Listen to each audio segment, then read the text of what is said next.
Hello guys, mining ज्ञान के YouTube channel पे एक बार फिर से आप सभी का स्वागत है। मेरा नाम है देवेंद्र सिंह तोमर और जैसा कि आप सभी जानते हैं कि जो माइनिंग फील्ड में जॉब होती है वो कहीं ना कहीं अदर फील्ड्स के कंपैरिजन में बहुत ही ज्यादा रिस्की होता है।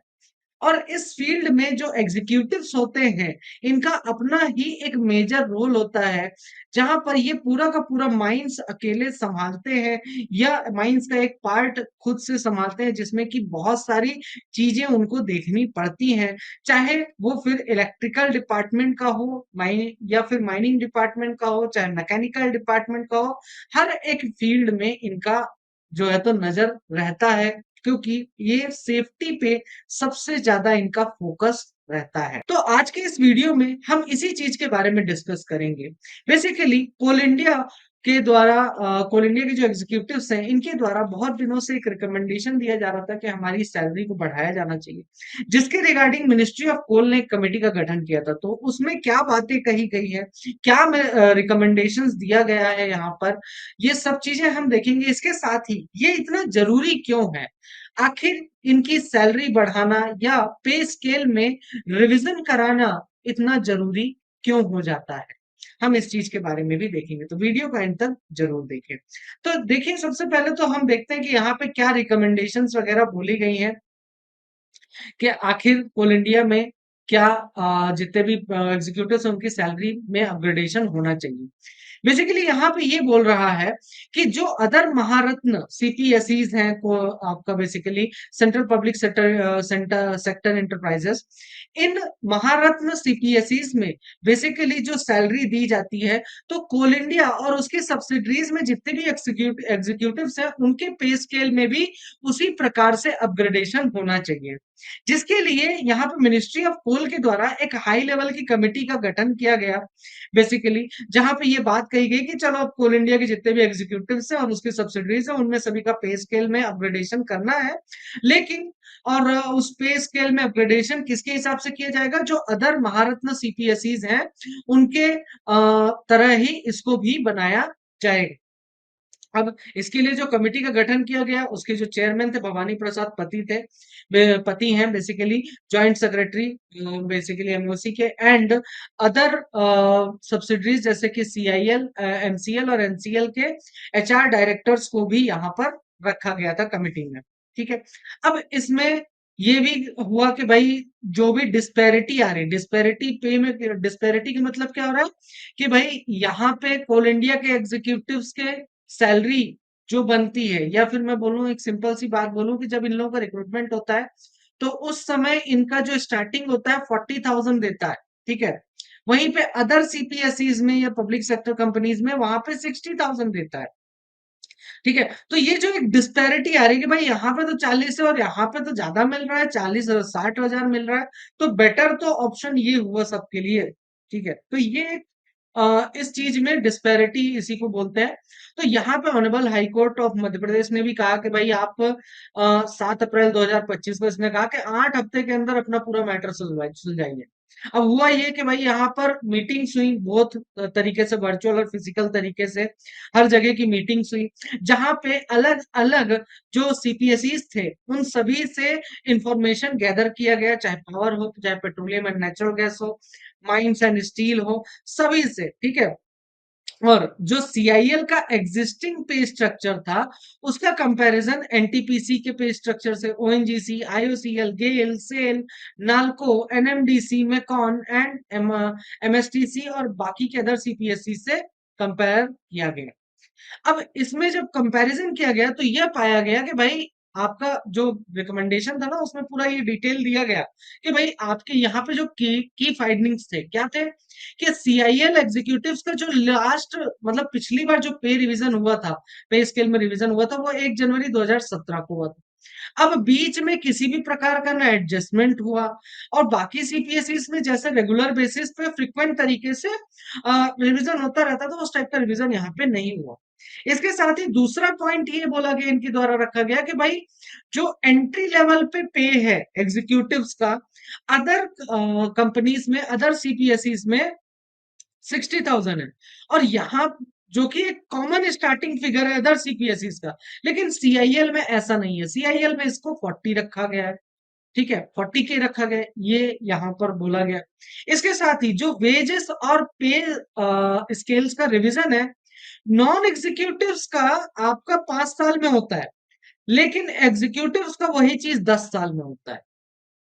भाई नॉन एग्जीक्यूटिव्स की सैलरी कभी कभार बढ़कर एग्जीक्यूटिव्स के कंपैरिजन में ज्यादा हो जाती है, क्योंकि उनका रिवीजन रेगुलर बेसिस पे हो रहा है, लेकिन इनका तो 10 साल में एक बार हो।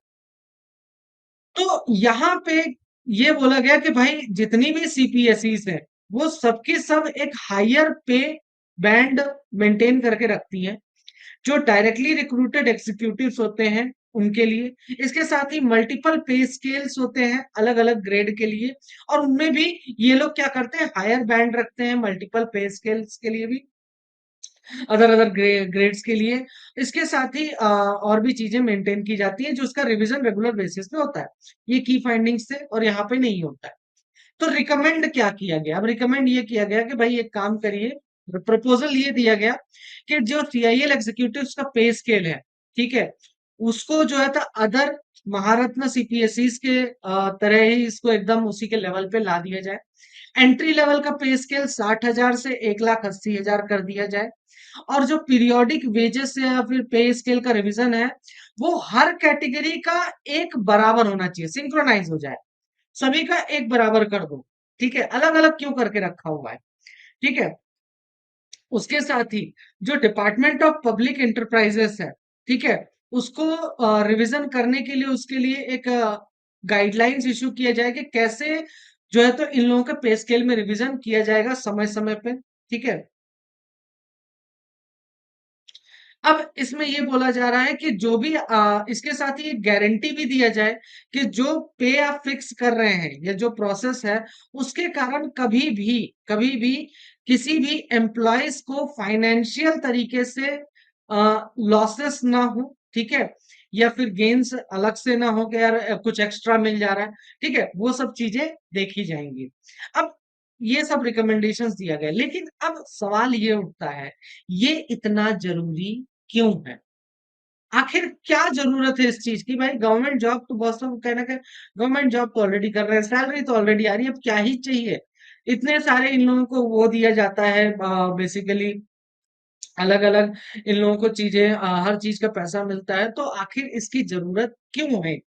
इसकी जरूरत बेसिकली इसलिए है, अब जैसा कि आप देख पा रहे हैं, ये इनका रिकमेंडेशन था कि पे स्केल अभी कितना है, अभी हाल फिलहाल में कितना चल रहा है, और कितना होना चाहिए, ये चीज आपका दे दिया गया है। इतना अप्रूव बोर्ड के द्वारा, सीआईएल बोर्ड के द्वारा अप्रूव दिया गया है, और ये प्रपोज्ड है।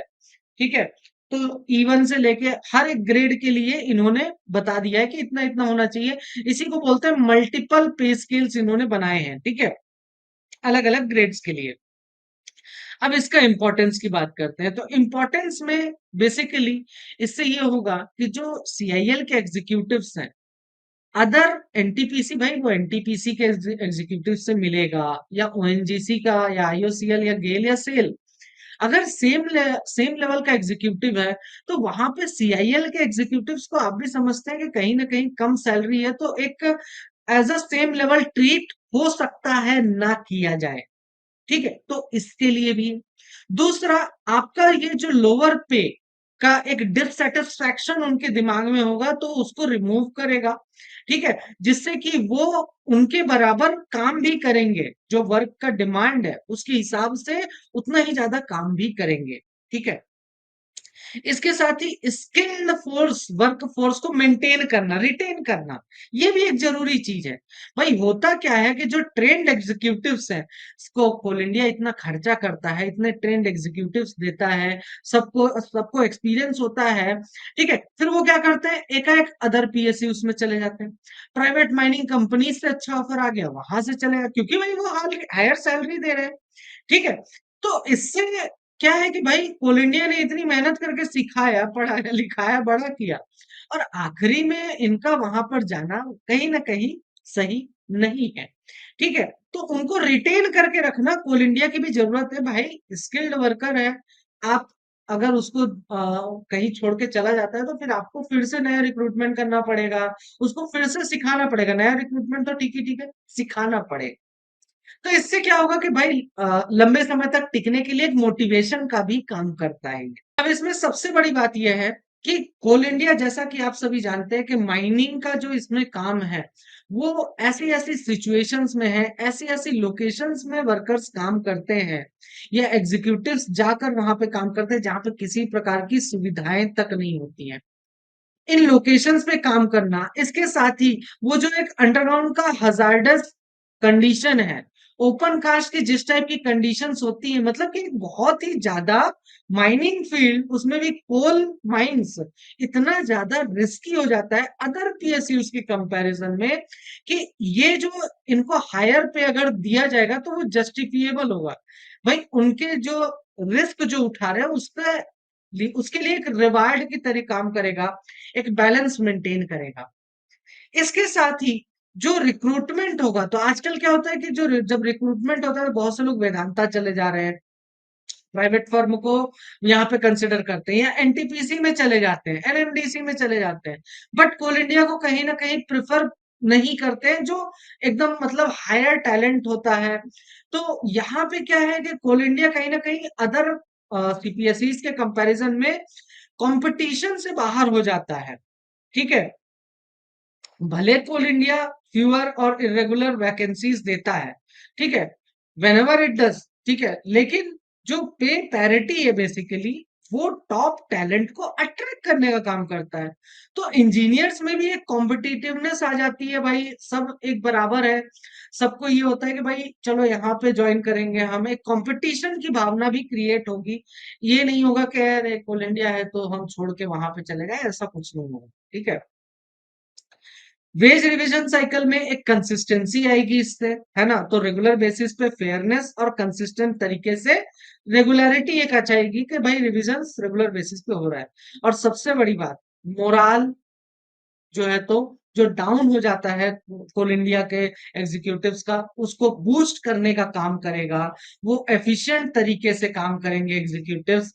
अल्टीमेटली सीआईएल का कैसे कहूँ तो परफॉर्मेंस भी कहीं न कहीं बढ़ जाएगा। ये एक प्लस पॉइंट है ना? तो इसीलिए ये बहुत ज़्यादा इम्पोर्टेंट है कि कोल इंडिया इस चीज़ पे coal in ministry of coal, coal India के जितने भी वर्कर एग्जीक्यूटिव्स हैं खास तौर पे, इन लोगों का सारी कंडीशंस देखकर इनका कहीं न कहीं पे स्केल में रिविज़न हर कुछ समय में किया जाना चाहिए, ताकि अदर सीपीएसईज़ के जो एग्जीक्यूटिव्स हैं, उनके साथ एक सेम लेवल मेंटेन किया जा सके। इसके साथ ही जो इनके जिस रिस्क में ये काम करते हैं, उसका एक मेंटेन होना चाहिए कि भाई रिस्की सिचुएशंस है, तो उसके हिसाब से इनको रिवार्ड के रूप में भी ऐसा माना जाए कि रिविजन्स होने चाहिए। ठीक है? तो आपकी क्या राय है इस चीज़ पर? कमेंट सेक्शन में ज़रूर बताइएगा, और वीडियो पसंद आया तो लाइक, शेयर और सब्सक्राइब ज़रूर कर देना, और भी कुछ हो तो आप मुझे आइडिया दे सकते हैं, उसके ऊपर वीडियो मैं बना दूँगा। तो मिलते हैं नेक्स्ट वीडियो में, till then all the best and thank you so much. Good night everyone.